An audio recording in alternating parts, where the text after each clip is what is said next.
Welcome, everybody, back to the Nuggets of Gold podcast and YouTube channel. For today's episode, we are going to be doing a little preview of this 49ers-Bengals game that features two teams that are very, very banged up right now. Now, a lot of the guys don't have anything like super severe where it's going to hold them out for the rest of the year. However, you look at the Bengals team, they had like 15 guys in their injury report, and it seems like about half those guys are going to be playing, but it still shows that they're dealing with some injuries. And then the 49ers, the big ones, no Mitchell in this one. And then, of course, the biggest one is no Emmanuel Moseley for, I would guess, a month to 6 weeks probably. So maybe the rest of the regular season. That is a huge injury.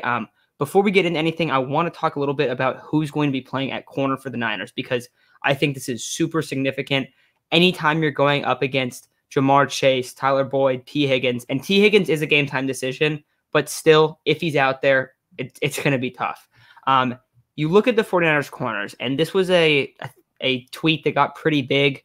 This is the opponent's passer ratings when they're targeting these guys. So I'm going to go over the best guys first. Jason Verrett obviously didn't play too much, 60 passer rating. Emmanuel Moseley, 79 passer rating, and K'Wan Williams, 82 passer rating. So all those guys, that's pretty good numbers. And I'm not going to live and die by passer rating stats. However, it's good to look at like, okay, how are these guys doing when they've been targeted? And especially for Emmanuel Moseley and K'Wan Williams, like those are guys that get targeted quite a bit. So under 100, pretty solid. However, you go into the other four corners on this team. And this tweet also features penalties as well. Josh Norman, 125.7, 9 penalties committed. Diamador Lenore, 121.1 passer rating, 3 penalties committed. Ambry Thomas, very limited playing time, but 118.1 passer rating. And in the preseason, he struggled a lot too, so I think it's worth noting. Then Dante Johnson, 114.5, and then 2 penalties for him. So these guys are getting killed on the outside. And this week, it's likely that we're going to see Dante Johnson and Josh Norman outside. And that is going to be one of the biggest mismatches of the entire NFL slate this weekend. So I think that's going to be the biggest thing where it's like, can the Niners survive this? Are they going to be able to handle it? And one thing that was I was kind of wondering going into this game was, okay, Riley Reef, he missed a game, and then I believe the Bengals starting center missed last week as well. Both of them are back, not even listed on the injury report anymore. They're on the injury report, but they were full participants towards the end of practice. They're good to go. They're playing. That's massive for them because last week we saw the Chargers kill them. We saw now Bosa went out kind of early, but the Chargers defensive line was eating all game. Burrow had no time, no real chance to win this one last week. This week, even though the Niners got Nick Bosa, like it's still going to be pretty difficult for them to generate enough pressure where they're not getting killed outside. So because of that, I'm expecting a shootout. And you don't have Elijah Mitchell, which in a lot of these games where we've expected a shootout, he's kind of taken over in the second half and they just pound the rock with him. They can't do that this week. So I think it's really, really big. This was a game last week before the Seahawks game. And the Seahawks game, like the performance of that game didn't change how I thought about this game. Right when that game ended, I thought, wow, Bengals have a beat-up offensive line. Yes, the Niners are hurt. I didn't think Emmanuel Moseley's injury was that significant. And I thought, all right, this is probably one where like the Niners might be down on the line, but it's probably a good one where they should cover. They should do pretty well. Their defense should be able to hold because of these Bengals injuries. Offensive line recovered, and now the 49ers secondary is in shambles, really. So, Aiden, how are you feeling about this game? And do you share the same concerns that I do about the defense in this one? Definitely. I think it's going to be a first team to 30 wins. Not sure the Niners can get there with Jimmy Garoppolo at quarterback, but it's going to be something where we're going to need to score to win. I expect Jamar Chase to have a very big game. So if you're playing him in fantasy, I'm sorry. I don't know what they're going to do outside with Dante Johnson out there. And who's the other starting corner going to be? It'll be Norman. But there was a chance that Ambry Thomas. Yeah, but Josh Norman as your number one corner is never an awesome sign. So really not loving it. I don't think that the Elijah Mitchell injury is as crippling as it could have been because I think Jeff Wilson is going to be a full go. We finally get to see him unleashed because he's been used very sparingly since he came back from that injury that he sustained over the offseason. I think he'll get 25 touches this game. I think he and Hasty are really the only two healthy backs, and I think that they're going to want to run Wilson with those fresh legs, dealing with a little bit of knee soreness earlier this week. But I think he's going to get a ton of carries, and if the Niners are going to win, he needs to play very well. This fits the mold of the Niners needing to control the ball, keep it away from the high-powered offense away on the other side.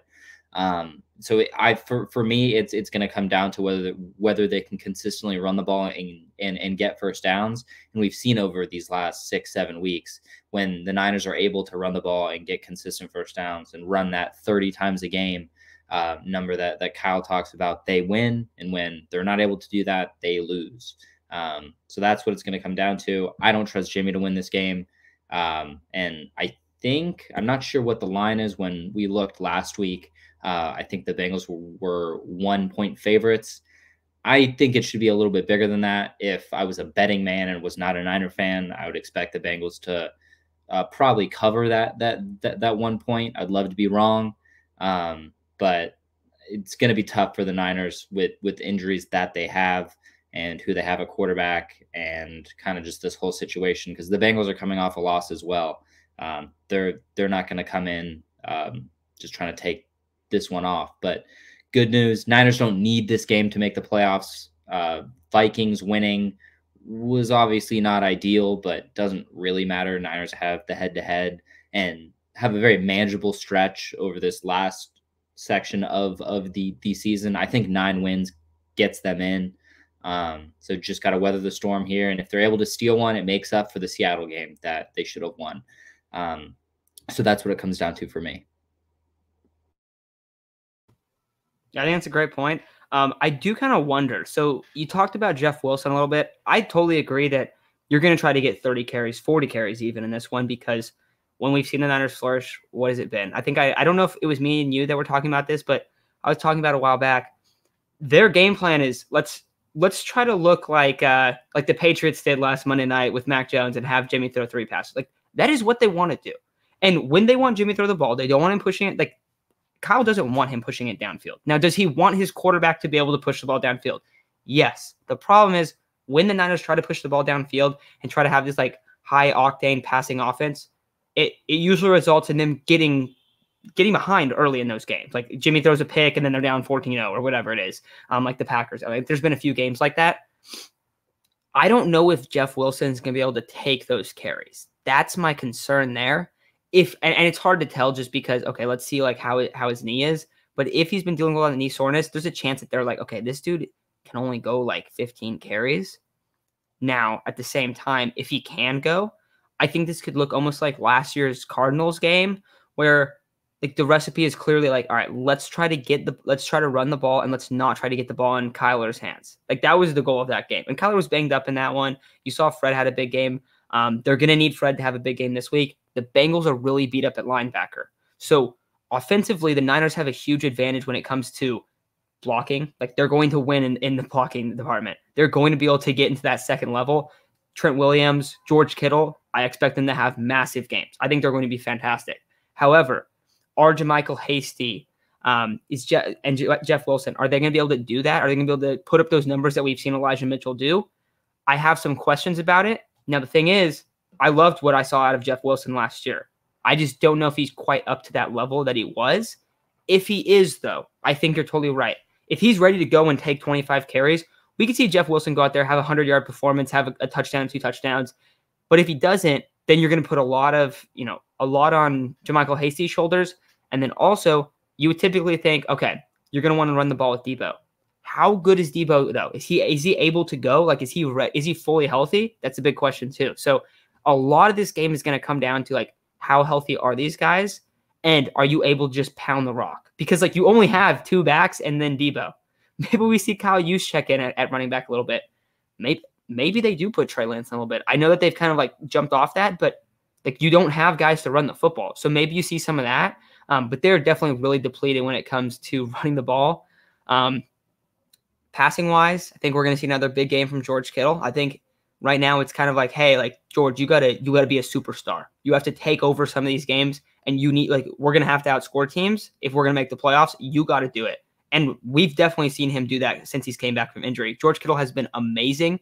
I think it's kind of flown under the radar because of how good Deebo Samuel's year has been, but George, like early on, they weren't really giving him the ball that much.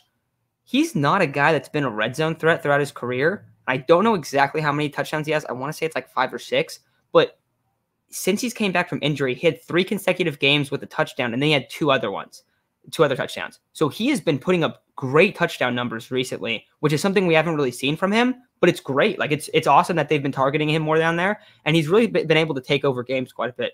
His game against Seattle was incredible. That was an absolute amazing game. He is going to have a ton of mismatches in this one.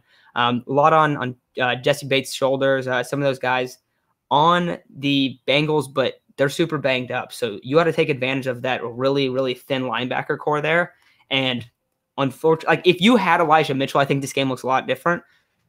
But I just don't know if Jeff Wilson's going to be able to take that load. And if he is, though, I think you're right. I definitely think you're right. But I am a little bit concerned about that.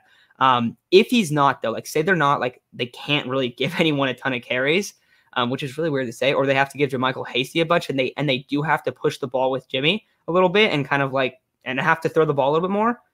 How do you feel this game could turn out? Do you think this could be a really ugly one, or do you think that maybe they could hang in this one? I mean, I think they can. We've seen Jimmy win games in the past. The Cardinals games from 2019, the Saints game back then. Obviously, last year was a bit of a down year. I don't know if he won a game like that last year, but we've seen him do it in the past. We know that he can. I think it's a low probability. I think it could look like best case, Jimmy goes out, wins, you hang 40 on him, and Jimmy gets a lot of people off of his back. But worst case, he throws 3 picks, and the Trey Lance crowd yells even louder. Not sure anything would happen. Kyle may just reach a breaking point. Not sure. But Jimmy's the kind of guy where it could go from awesome to really bad, and it could go one drive is awesome and the next drive is really bad. I think it's going to be up and down throughout the whole game. I would we've seen him put it together enough so that he can win games. But if the game is on Jimmy's shoulder, I'd feel a lot better if the defense is able to force a couple turnovers, which they were able to do last week for really the first time in a long time. We forced multiple turnovers, and I feel like whenever the Niners get a turnover recently, it's been kind of surprising. Even during the 2019 season, they barely had any picks, or it was mostly forced fumbles.